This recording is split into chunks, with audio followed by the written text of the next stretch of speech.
Mom's is cold because hers was in the fridge, and yours is hot because you just doused it with pepper. Oh, I thought that was cinnamon. Here's some advice. Try adding some brown sugar to your porridge. Hey girl, I'll add some brown sugar to your porridge if you know what I mean. Oh, come on.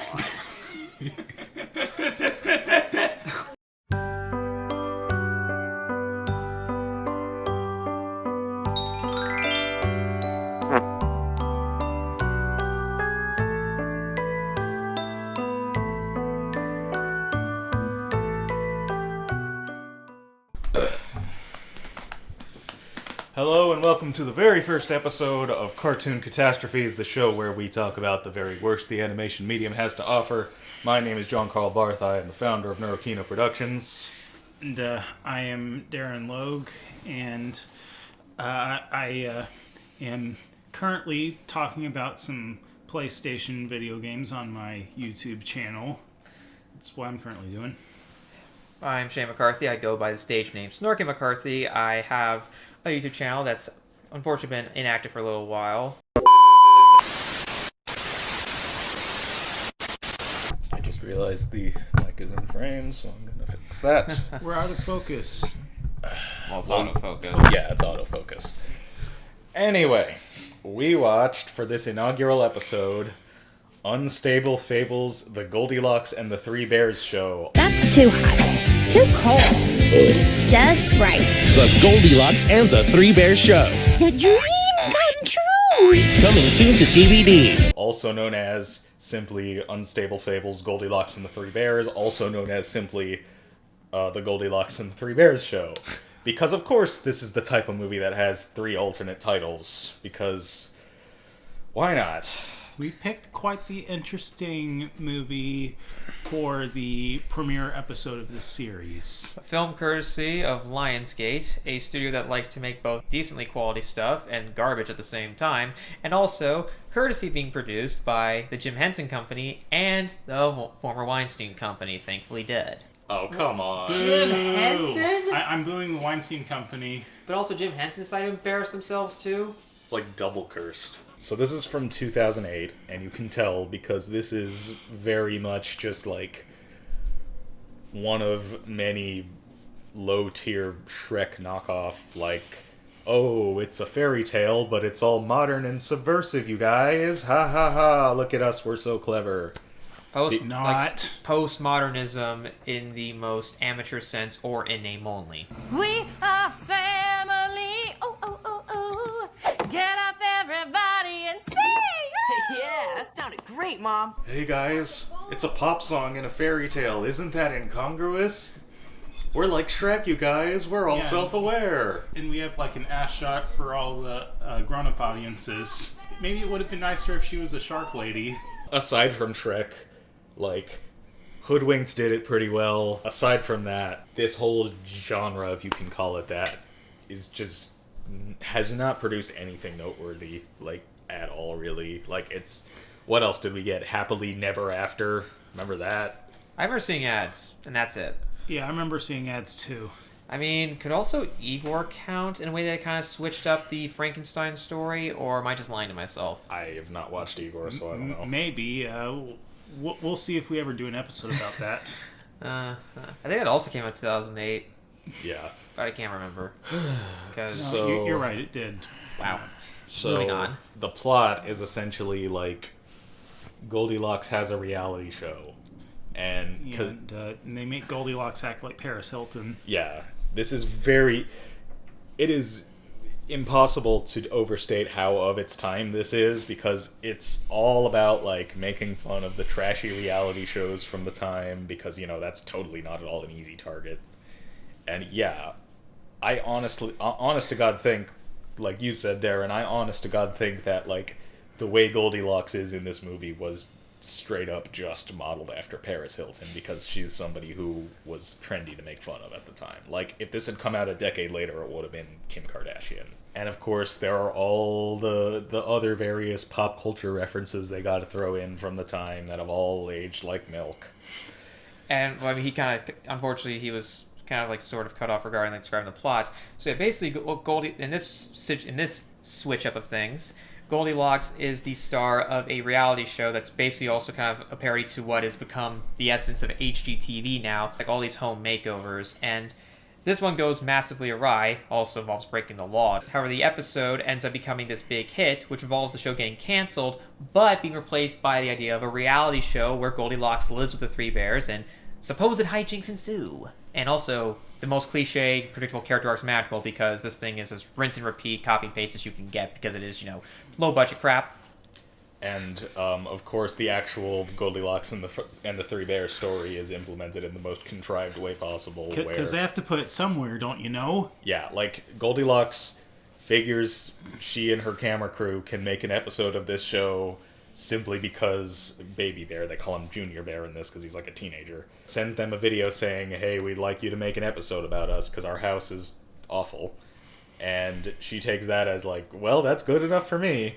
So she and her camera crew literally just like break into the house while the family is out, and they do the whole like, oh, this is too hot, this is too cold, it's just right. It's very brief and it never comes back. It's like they just had to shoehorn in the fairy tale somehow. Yeah, they didn't even ask the bears permission to film in their house while they were away. And even then, like, just right is kind of like this catchphrase situation that does come full circle in this more emotional close to the film. But even it's not really an ending, it's just like this abrupt stop. But that's getting ahead of myself. But the important thing is that the movie did end and we're all still alive. There's also the talent competition aspect of it. Gotta cover all grounds. So, there's a running, I guess you could call it a subplot throughout this movie regarding a talent competition that's being judged by Simon Owl, because of course they had to go there. Yeah, rather than be Aardman and actually put effort into your puns, just make the most juvenile elementary school approach. And that's not even the worst one. There's also, of course, there are all, like, ridiculously dated pop culture references from the time, like Desperate Houseflies. Getting into the plot, if you can call it that, one of the first things we find out is that the mom really wants to enter that talent competition and has been trying for 8 years, I think they said. And Sounds about right. It was.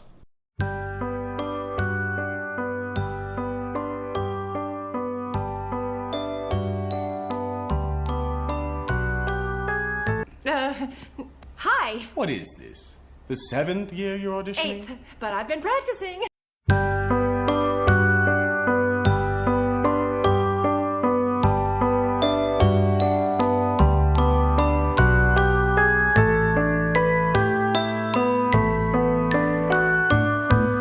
I remember watching that and thinking, okay, was this the inspiration for the movie Sing? Because, like, that movie's no masterpiece or anything, but it's like the setup is surprisingly similar. Like, the animation style of that movie is just a better looking version of this one, more or less. And it's a town full of sentient animals, and the whole thing centers around a talent competition. Now, it turns out throughout the rest of the movie, the talent competition isn't as central as it is at the beginning and the end, but still, the setup is oddly similar. And even though Sing is no masterpiece by any means, the fact that, like, an actual Hollywood movie that got a wide release took any inspiration from this is utterly depressing. The more I think about it. If it were the case. If it did. I don't know that for if it was the case. But either way, Sing probably did this type of story better. I'll see if I ever watch Sing for some reason. Also, Illumination likes to use a lot of, like, a lot of overused animation plots, so it's more just like most hopefully maybe a coincidence. Probably. So really just an indication of how damn derivative this thing was. Yeah. And how much worse it was. So we've gone through quite a few of the plot beats already. Where were we? We got to the part where they basically break into the house, and then the bears come back. The episode of the home makeover show, they say that, like, the ratings are through the roof, but for some reason they still get canceled. I don't know. And the sleazy agent guy, who's a weasel, ha ha ha.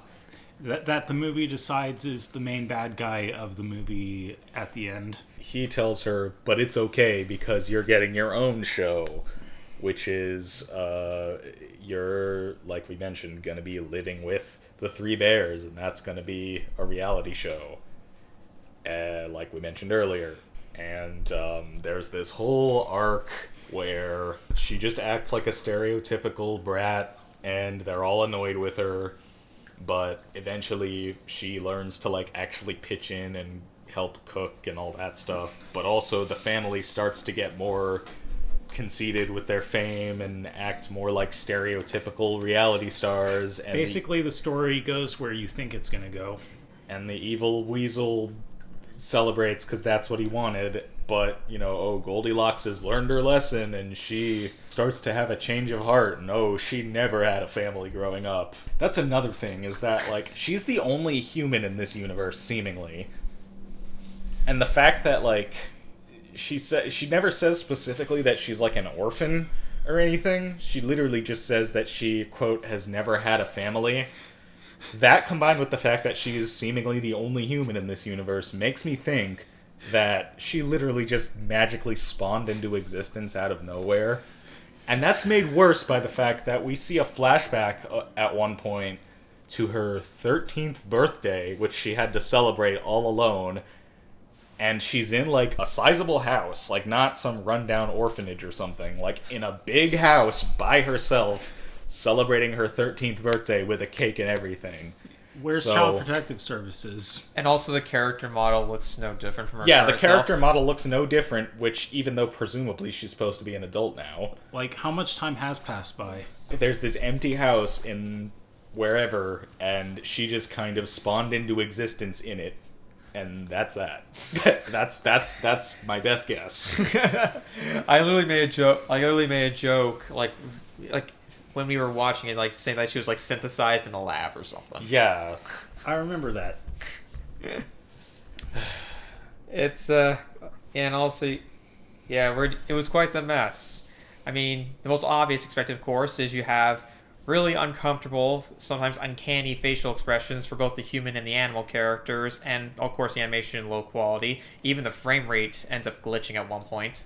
Yeah, see, this is like, unfortunately, I think this, just like To Be Trash did with Rogue Hostage, this show has gotten off to a kind of inauspicious beginning, because this is like everything. This isn't even like bad in any special kind of a way. This is exactly what you'd expect from this type of movie. Like, it looked like, picture bad animated mockbuster from 2008 in your head, and this is literally just that. Like, there's nothing remarkable about it at all. We got some decent ironic enjoyment out of it. Bears. Ugh. Smelly brutes.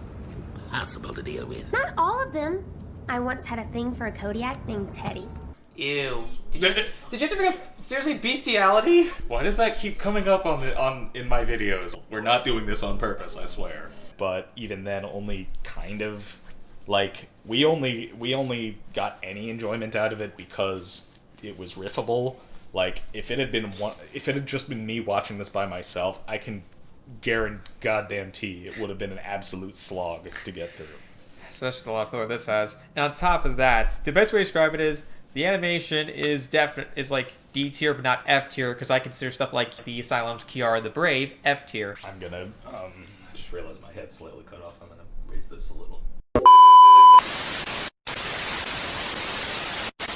That's the thing about it. It's like the whole thing is, as you say, D tier rather than F tier, and it's just sort of like generically bad. Again, just like Rogue Hostage. However, with To Be Trash, the movies have tended to get more enjoyably bad as we go on, so hopefully that'll be the trend going forward here. There are also two... Oh, remember, though, how I said that this is one of the three alternate titles, or two of the three alternate titles for this have Unstable Fables at the beginning? That's because this is a series, like a loosely connected series. Yeah, this is the third one in the series. And you, Darren, for some... because your parents hate you, I guess, because actually grew up with one of them. Yeah, the tortoise versus hare. It's something that my sister and I saw at Blockbuster and thought would be interesting. Oh, of course. Yep, trilogy. 3 Pigs and a Baby. Tortoise versus Hare, the Goldilocks 3 Bears show. That was the last of them. And it's funny, and of course, as you expect for some of the, and even though this has like a lot, even though this is a DirecTV garbage, it still has some names in there, like Jamie Lynn Spears. Remember her? Zoe 101 girl? Yes. Oh, that's who that is. Okay. And Brooke Shields, and also wait, who was Brooke Shields? Ruby Bear, I guess. Oh. And this is probably for anyone that knows anything about Roseanne Barr, Tom Arnold. There's also the part where basically the Weasel character, like, literally just advertises for Tortoise and the Hare one. It'll be a disaster, a massacre, the most humiliating upset since the tortoise took down the hare, which, by the way, is available now on DVD. Oh, screw you! Did you just? I threw my fidget toy at the screen because I'm that done with this. You could crack the screen, dude. It's soft and look, it's like soft and rubber. We also put that one on the list. We'll see if that one gets spun on eventually. There was a lot of groaning. I think the best describe it is there was only like and the funny thing is, like in its own way, that it's almost like there's almost jokes that land, and when it comes to me, I actually chuckled twice and actually smirked once. Yeah, that's the weird thing about a lot of the gags in this, is that, like, well, it's two things, really. So even with bad comedies, because this is ostensibly a comedy, like, usually I don't, like, there's usually at least one active groaner in there, but for the most part, the bad gags kind of just make me, like, they kind of just do nothing for me. I kind of just sit there like... But in this, I don't think, like every other gag actively out loud made me groan. Like, if you go through, like, the footage of us, riffing the movie, obviously I'm not going to upload all of it, but there's a lot. Just the good parts. There's a lot of just me going, ugh. And I don't think that's ever happened before. Until now. And the other thing is, to your point, Shane, there are some times when I was like, okay, that was almost clever. So there's a whole thing where as Goldilocks is still getting integrated into the family, she's acting all bratty and doesn't want to do any chores and doesn't even seem familiar with the concept of having to do chores herself. So there's a part where... Yeah, get all the fish out of water cliches out of the way. There's a part where the mom, Ruby, tells her, would you mind setting the table? And Goldilocks doesn't even know what that means, so she says, okay, where should I set the table? Meaning, like, where do I put the table? That reminds me, aren't the parents named Mac and Ruby? As for the rest of you, Goldilocks, Mac, Ruby... Mac and Ruby... Ruby and Mac.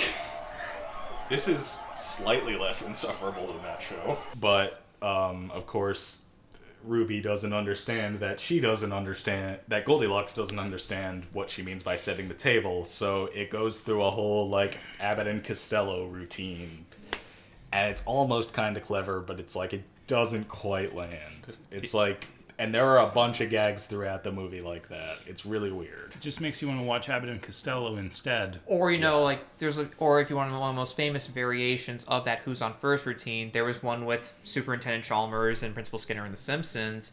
And also, from what I heard, Purple Rain had a decent variation of that as well. The Prince movie? Not Under the Cherry Moon. Purple Rain, yes. Yeah, the good one.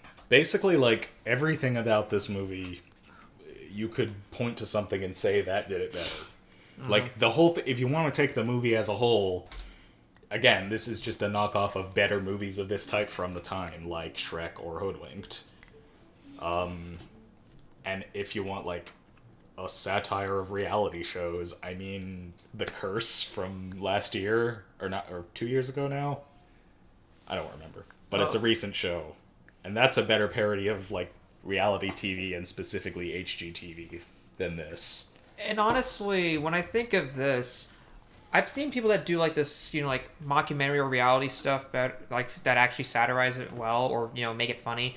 I think of YouTuber Brandon Rogers. He's more, of course, dedicated to the mockumentary side, but there is a bit of that reality show energy when it comes to these characters. There are stereotypes that are exaggerated to the nth degree, and a lot of the humor is derived from that, and also from the absurd situations that somehow end with no one getting arrested in universe. Yeah, good old Mr. Rogers knows how to do that type of humor well.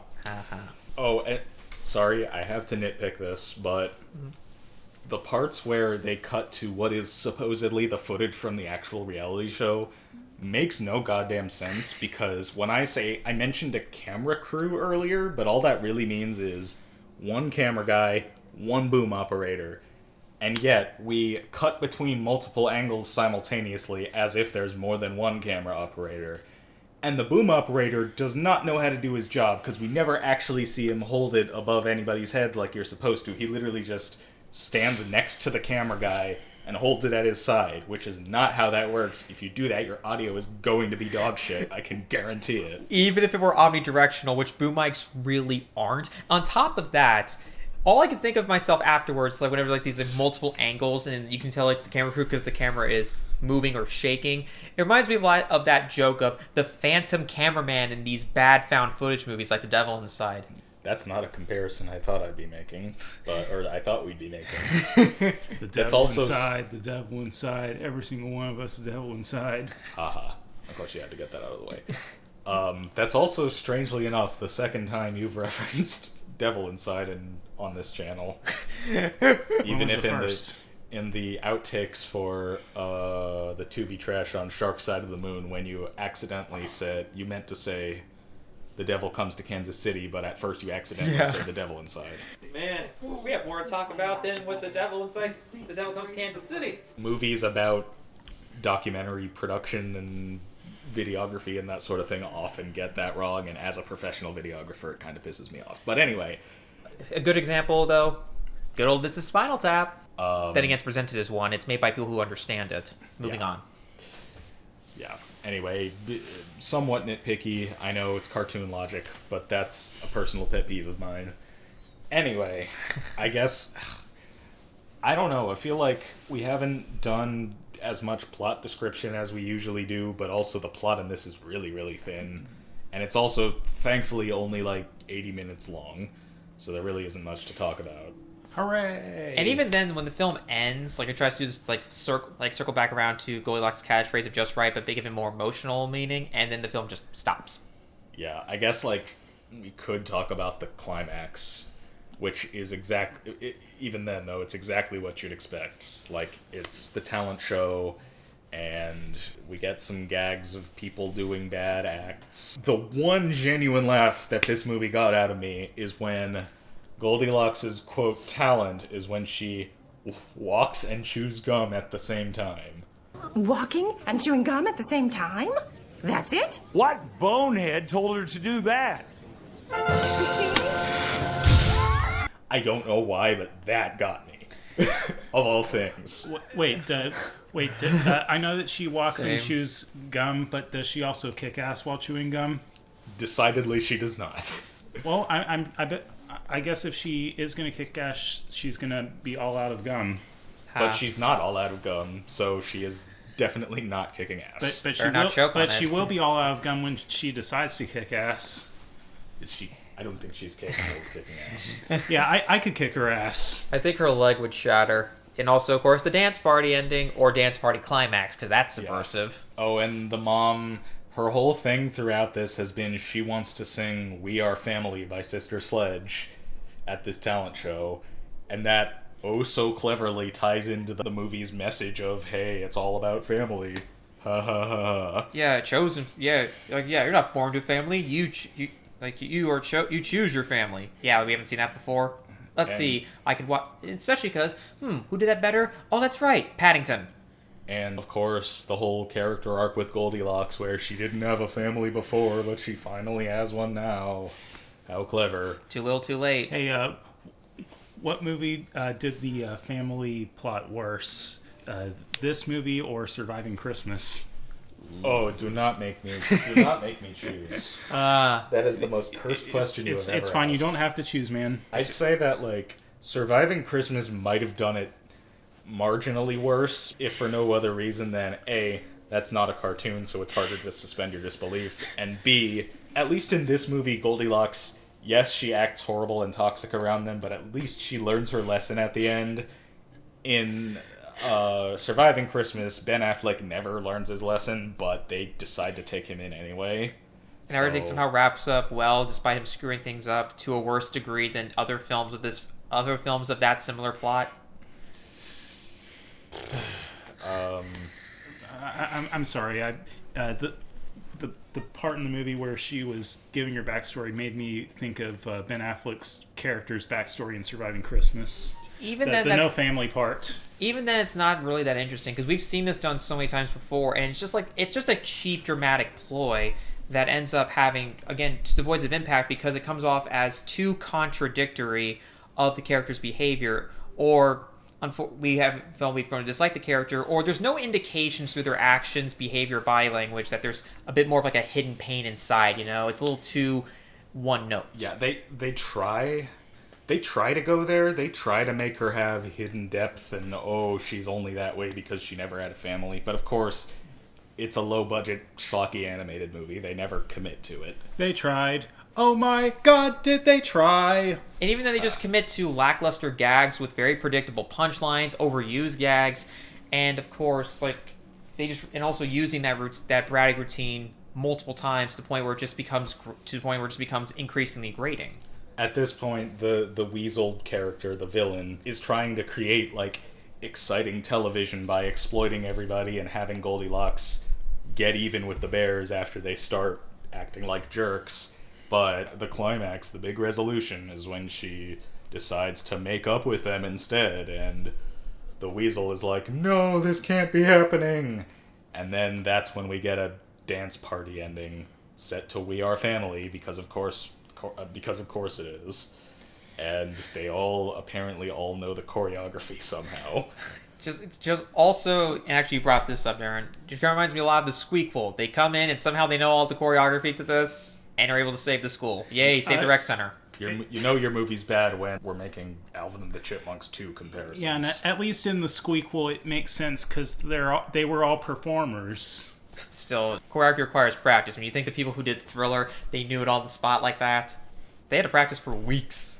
Yeah, I mean, at least in Rocko's Modern Life with the musical episode, they had Rocco ask, why was everybody singing and dancing? Well, at least did you rehearse? They made a joke about that, though. That's why it worked. Yeah, every Thursday. Didn't you see the flyer? Well, even then, though, like, I don't think that that's necessarily a problem if it is a musical, because that's literally a part of musicals. It's like everybody sings and dances for no reason, even though that makes no sense, but that's okay because it's a musical. This isn't. This just has one random-ass musical number at the very end.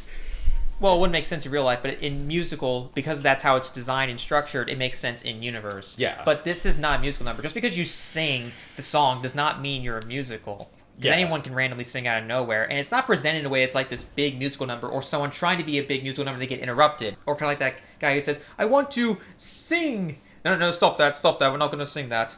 Monty Python and the Holy Grail reference, in case you don't know. If you don't recognize a Monty Python and the Holy Grail reference in the year of our Lord 2025, you are probably not pop culture savvy enough to be watching this video. But anyway. And the very last thing we see is one of the, like, interview segments on the reality show where Goldilocks goes, How do you think it went? Just right.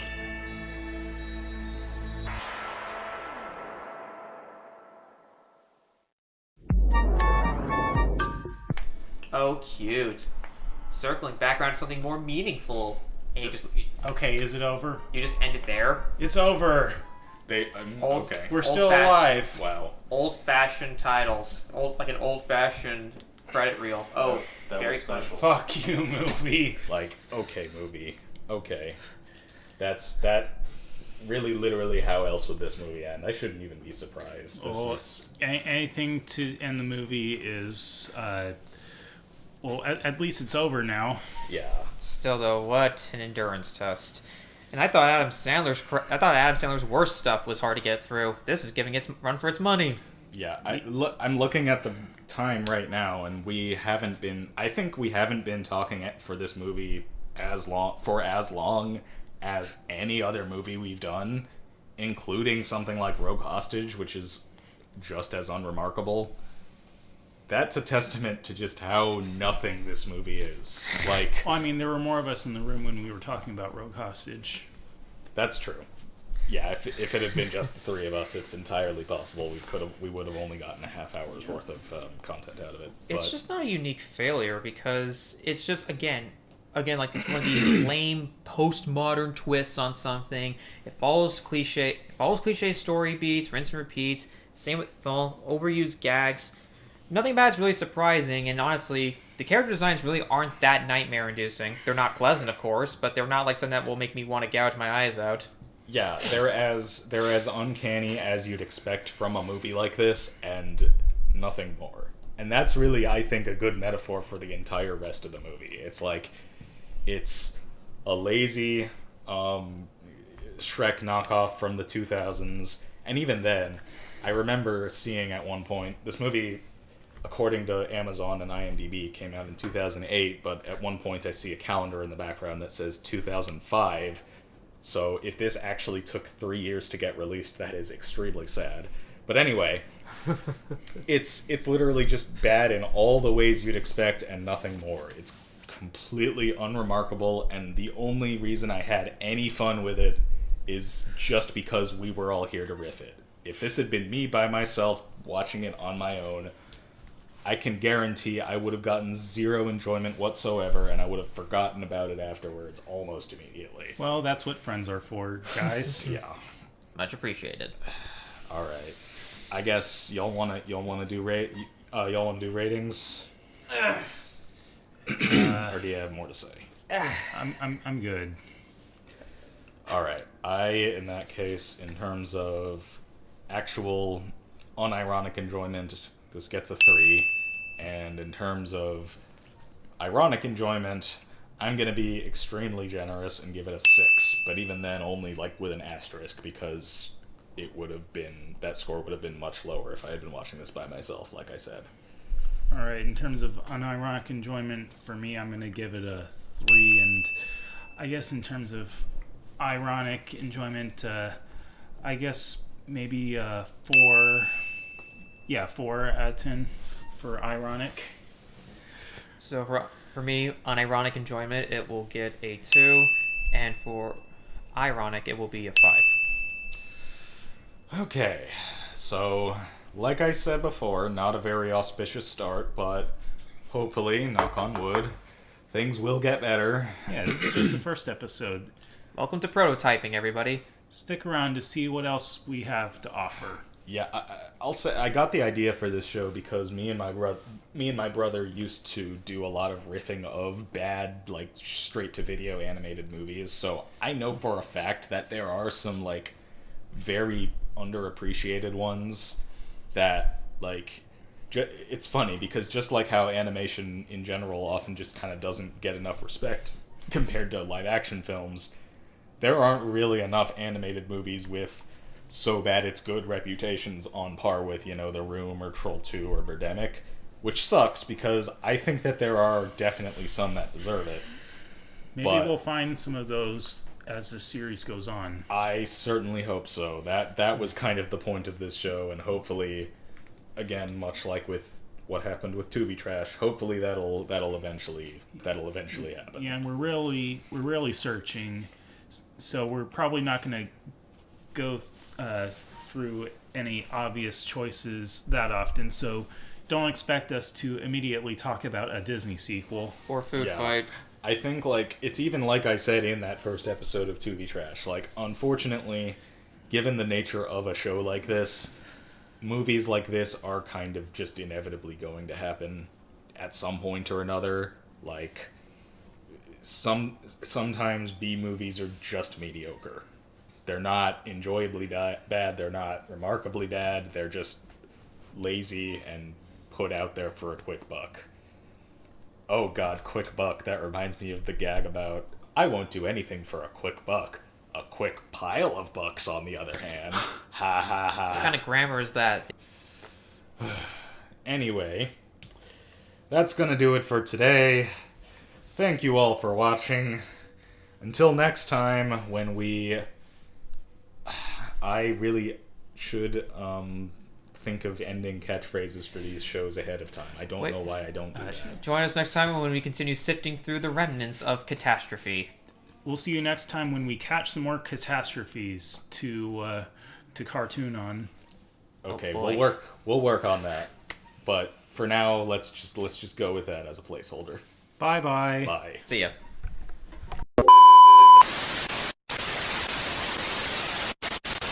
Chad Frog, really? Froggy, is that you? Alright, so if it's a Chad Frog, what would the virgin tadpole? Virgin toad. Virgin tadpole